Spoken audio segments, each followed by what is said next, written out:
స్వచ్ఛమైన నెయ్యి 320 రూపాయలకే మీరు ఎలా సప్లై చేయిస్తారు?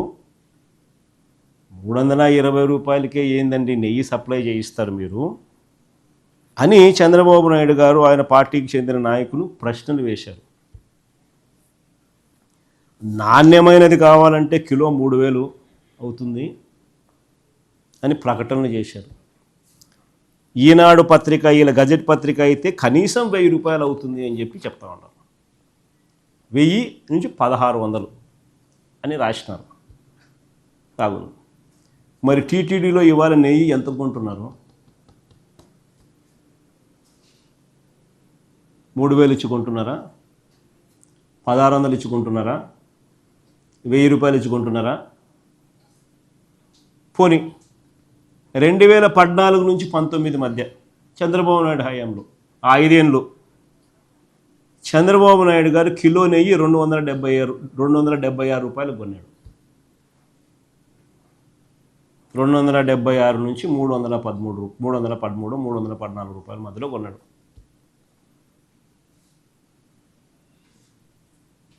2014 నుంచి 19 మధ్య ఆ 5 ఏళ్ళు చంద్రబాబు నాయుడు గారి హయాంలో నెయ్యి కొనుగోలు 276 నుంచి 314 రూపాయల మధ్యలో కొన్నారు.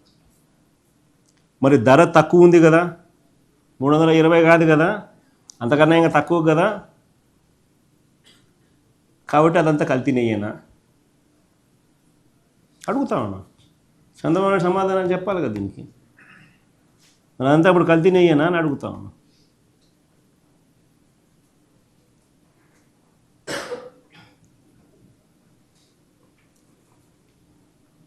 ఇంకోటి గమ్మత్తైన విషయం చెప్పమంటారా? ఇది మరీ గమ్మత్తైన విషయం. ఈ బోలే బాబా అని చెప్పి మధ్యకాలంలో మీ పేరునే ఉంటారు మీరంతా. ఎవడనైనా ఈ బోలే బాబా అని చెప్పి నేను కూడా అనుకుంటాను. ఈ బోలే బాబా అని ఎవరు వెళ్ళంతా. బోలే బాబా అని ఈ డైరీ విషయంలో చేస్తున్న దుష్ప్రచారం అంతా ఇంత కాదు. అసలు ఈ బోలే బాబా అనేవాడు ఎప్పుడు వచ్చినాడు? అది టీటీడీ బోర్డు మినిట్స్ ఏమా? ఇది TTD board minutes dated 26th June 2018. అంటే చంద్రబాబు నాయుడు ముఖ్యమంత్రిగా 26th June 2018. ఇక్కడ as per procedure in vogue the technical team has inspected the plans MS Harsh fresh dairy products private Limited Uttarakhand and MS Farmgate Agro Milch Private Limited New Delhi on 27/5/2018 and 28/5/2018 respectively and submitted the reports duly stating that both the dairies MS Farmgate Agro Milch Private Limited New Delhi and MS Harsh Fresh Dairy Products Private Limited Uttarakhand were qualified technically. ఎవరి అండి ఇది? బోలే బాబాయ్. ఏ బోలే బాబా తర్వాత ఏ పేరు మార్చి బోలే బాబాయ్ name change.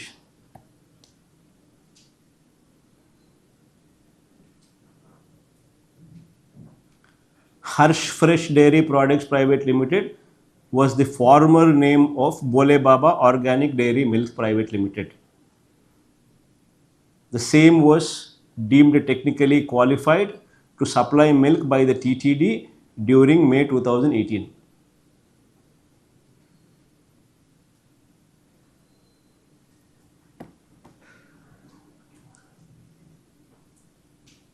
ఇది నిజంగా గమ్మత్తైన విషయమే కదా.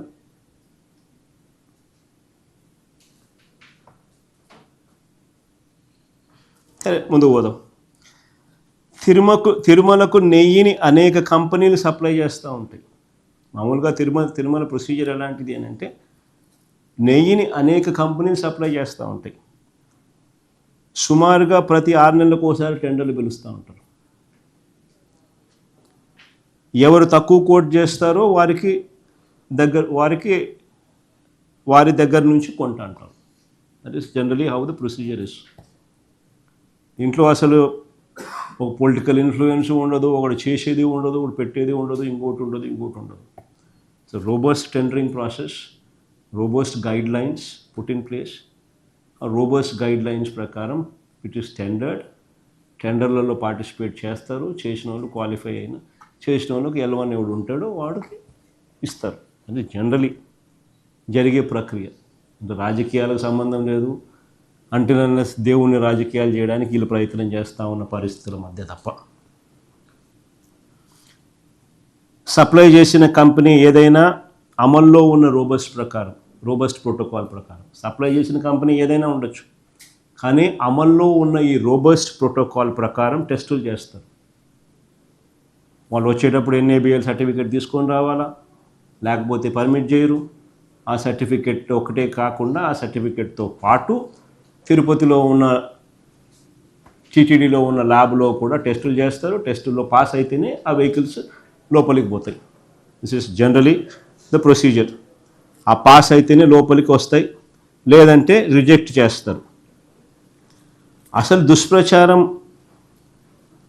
ఆపండి, నిజాలు బయటికి రావాలి అని సుప్రీంకోర్టుకు వెళ్ళింది ఎవరండి? దుష్ప్రచారం ఆపండి, నిజాలు బయటికి తీసుకొని రావాలి, దుష్ప్రచారాలు ఆపండి, నిజాలు బయటికి తీసుకొని రండి అని చెప్పి సుప్రీంకోర్టుకు పోయింది ఎవరు?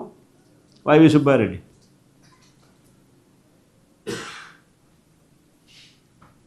పోయింది వైవి సుబ్బారెడ్డి, తెలుగుదేశం వాళ్ళు కాదు. మరి ఆయన మీద ఆరోపణలు ఏందని నాకు అర్థం కావాలి. సెన్స్ ఉండాలి.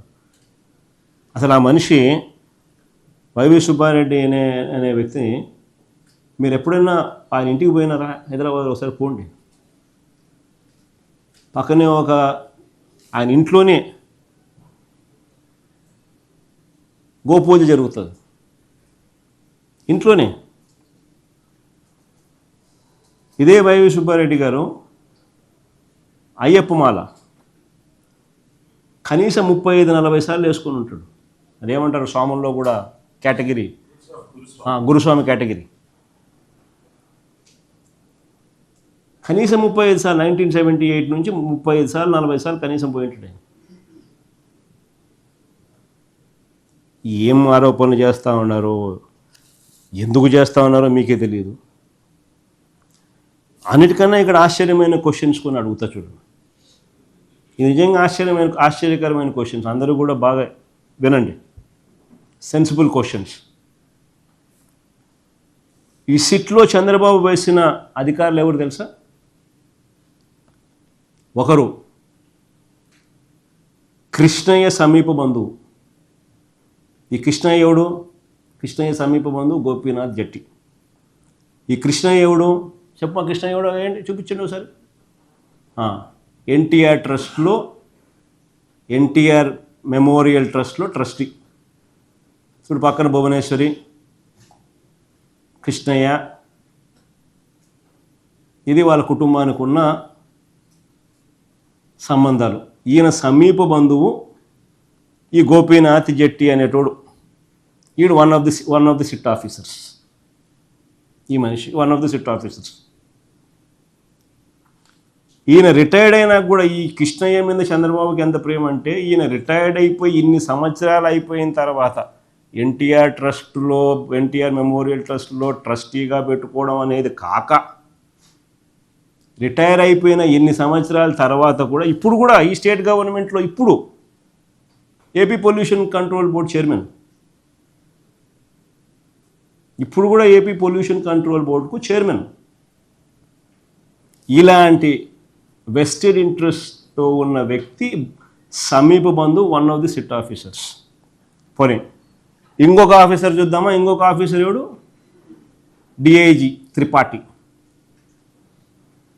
ఈ సర్వశ్రేష్ఠ త్రిపాఠి అనేవాడు ఎలాంటి వాడు నేను చెప్పాల్సిన పనిలా. రాష్ట్రంలో ప్రతి ఒక్కరికి తెలుసు. పల్నాడు జిల్లాల్లో ఆయన క్రియేట్ చేసిన అల్లకల్లోలం ఇప్పటికి కూడా ప్రజలు మర్చిపోలేరు. ఏ రకంగా తెలుగుదేశం పార్టీని గెలిపించడం కోసం తెలుగుదేశం పార్టీని భుజాన వేసుకొని ఏ రకంగా తెలుగుదేశం పార్టీ కోసం పాకులాడినాడు అని చెప్పి, ఆ తర్వాత చంద్రబాబు నాయుడు గారు ఇదే ఆఫీసర్ను ఏ రకంగా చంద్రబాబు నాయుడు పక్కన పెట్టుకొని ఏకంగా డిఐజీ స్థానం ఇచ్చి ఆయన చేస్తూ ఉన్న మాఫియా కలెక్షన్స్లో ఈయన కూడా ప్రధాన పాత్ర పోషిస్తూ ఉన్న వ్యక్తి. ఈ త్రిపాఠి అనేవాడు. ఈయన వన్ ఆఫ్ ది ఆఫీసర్. సిట్లో ఇలాంటి ఆఫీసర్లు నేను చెప్తున్నా.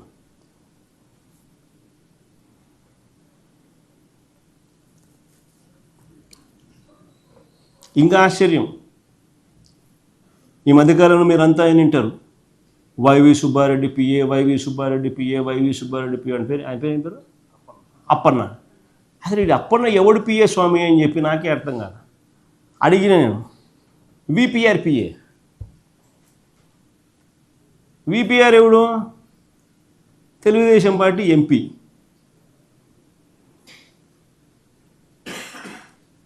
అవును, ఆయన చెక్ ఎవ్రీ మంత్ శాలరీ తీసుకుంటున్నాడు ఆయన దగ్గర నుంచి, చెక్స్.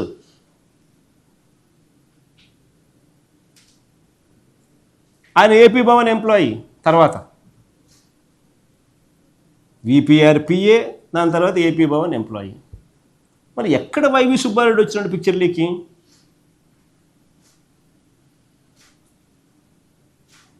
ఎందుకు ఆయన విపిఆర్ పిఏ అని బయటికి రావడంలా? ఎందుకు ఆయన ఏపీ భవన్ ఎంప్లాయీ అని బయటికి రావడంలా?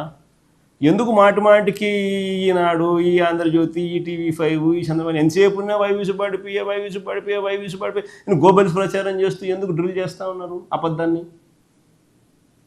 ఆలోచన చేయమని అడుగుతా ఉన్నారు ప్రతి ఒక్కరిని కూడా. అంటే ఒక అబద్ధాన్ని నిజం చేయడం కోసము ఒక సిస్టమేటిక్ పద్ధతిలో ఏ రకంగా వ్యవస్థలు కూడబలుకుని, ఏ రకంగా ఇరికిచ్చే కార్యక్రమం చేయడంలో ఏ రకంగా వీళ్ళంతా దిట్టలు అని చెప్పడానికి